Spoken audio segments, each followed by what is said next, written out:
कि जो भी आतंकवादी थे, जिस भी देश के थे, जिस भी मजहब के थे, जिस भी धर्म के थे, उन्होंने हमारे देश के, भारत के नागरिकों को धर्म पूछ के मारा।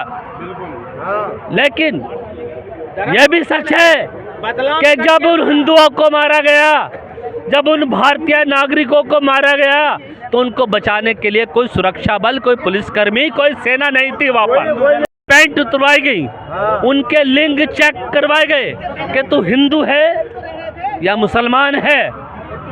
अगर मुसलमान था तो छोड़ दिया, ये बात भी सही है।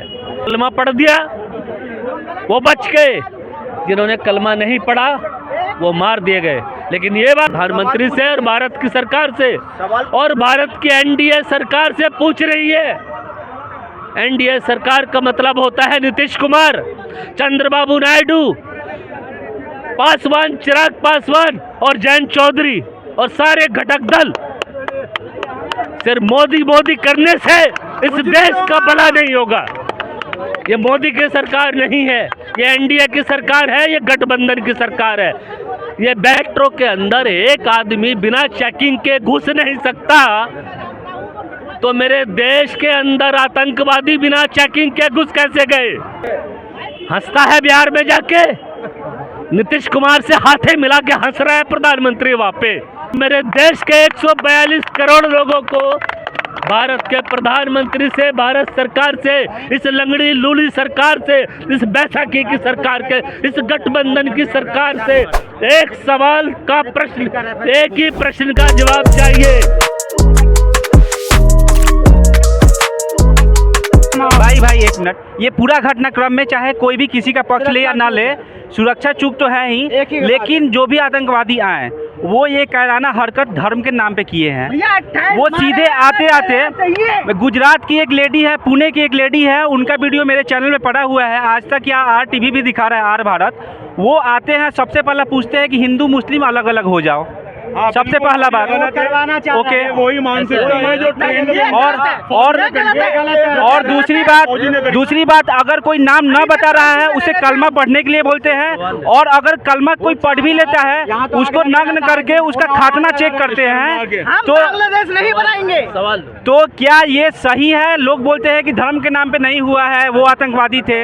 इसके पहले ये मुद्दा भी था कि आतंकवाद का कोई धर्म नहीं होता है, लेकिन ये पूरा घटनाक्रम में आतंकवाद का एक धर्म दिखाया गया है और आतंकवादी चुन चुन के हिंदू जेंट्स को मारे हैं। वो 9 साल का बच्चा जो कि गुजरात का था, वो भी बोला है, एक बच्चा को कभी भी कोई भी चेंज नहीं कर सकता है, उसका माइंड को चेंज नहीं कर सकता है, लेकिन वो बच्चा भी खुद भी बोला है। मानसिकता है जो ट्रेन के अंदर उसने मुसलमानों को पूछा, साथ में ये भी कहा, ये वही मानसिकता है।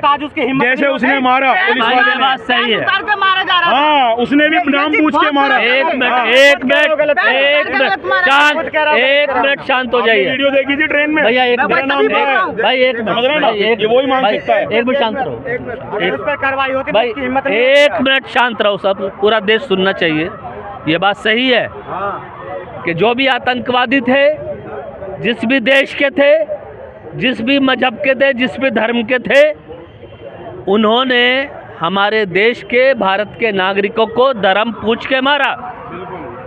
लेकिन यह भी सच है कि जब उन हिंदुओं को मारा गया, जब उन भारतीय नागरिकों को मारा गया, तो उनको बचाने के लिए कोई सुरक्षा बल, कोई पुलिसकर्मी, कोई सेना नहीं थी वहाँ पर। यह भी सच है। इस सच को कहाँ तक छुपाओगे आप? कब तक छुपाओगे? यह भी सच है कि लोगों की पैंट उतरवाई गई, उनके लिंग चेक करवाए गए कि तू हिंदू है या मुसलमान है। अगर मुसलमान था तो छोड़ दिया, ये बात भी सही है कि लोगों को कलमा पढ़ने के लिए बोला गया। जिन्होंने कलमा पढ़ दिया वो बच गए, जिन्होंने कलमा नहीं पढ़ा वो मार दिए गए। लेकिन ये बात भी सच है कि हमारे कश्मीरियों ने घायल हिंदुओं को या मुसलमानों को या जो भी भारत के नागरिक इस आतंकवादी हमले में घायल हुए थे, अपने कंधे पर बिठाकर, अपनी पीठ पर बिठाकर, अपने घोड़ों पर बिठाकर अस्पताल में पहुंचाया, उनका इलाज करवाया। यह भी सच है, यह भी सच है, यह भी सच है कि बिना चेकिंग के आतंकवादी हिंदुस्तान की सीमा के अंदर घुस गए और हिंदुस्तान के अंदर आकर 26 हिंदुस्तानियों का कत्लेआम करके चले गए।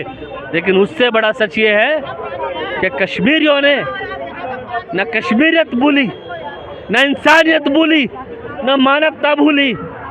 उन्होंने अपने एक हिंदुस्तानी होने का सच्चा धर्म निभाया, जिसको मीडिया नहीं दिखा रही।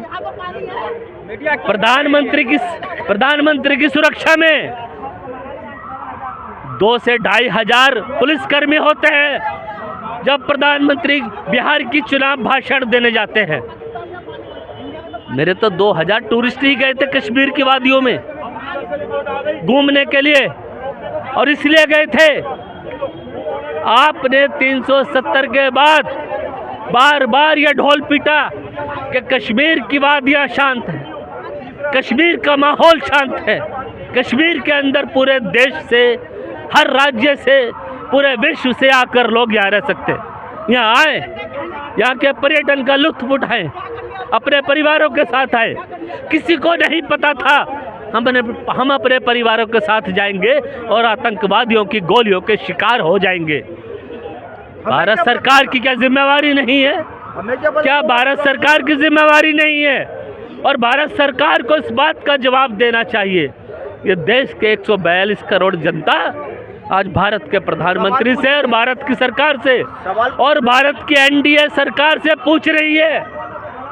एनडीए सरकार का मतलब होता है नीतीश कुमार, चंद्रबाबू नायडू, पासवान, चिराग पासवान और जयंत चौधरी और सारे घटक दल। सिर्फ मोदी करने से इस देश का भला नहीं होगा। ये मोदी की सरकार नहीं है, ये एनडीए की सरकार है, ये गठबंधन की सरकार है, ये बैसाखी की सरकार है।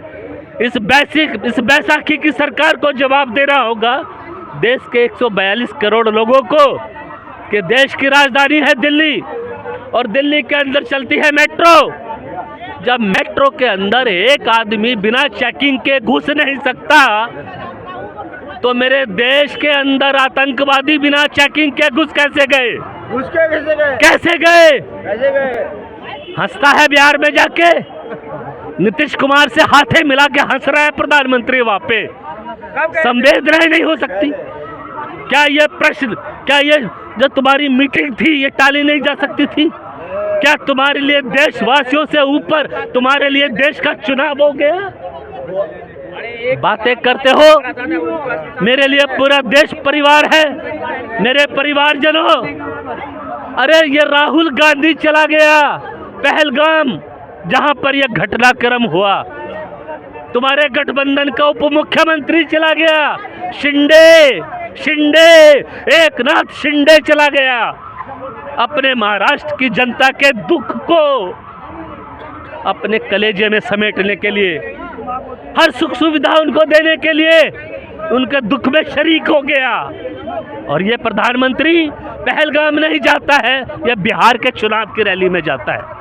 मेरे लिए उद्घाटन जरूरी है, प्रधानमंत्री के लिए उद्घाटन जरूरी है, प्रधानमंत्री के लिए उद्घाटन जरूरी है। या इन 26 जो असहाय परिवार थे, जो निर्दोष परिवार थे, जो निरपराध परिवार थे, जो भारत सरकार के विश्वास के ऊपर विश्वास करके कश्मीर की वादियों में घूमने चले गए। भारत सरकार ने, मोदी की सरकार ने, गठबंधन की सरकार ने भारत के 142 करोड़ लोगों का, भारतीय नागरिकों का विश्वास के साथ विश्वासघात किया है। अगर आप बोलते कश्मीर की वादियां शांत नहीं है, वहां पर आतंकवादी हमला होने की संभावना है, तो कोई नहीं जाता अपने परिवार के साथ। क्योंकि आपने बार बार बोला कश्मीर में आइए, कश्मीर शांत है। हमने 370 के बाद सारे देश का माहौल बदल दिया है।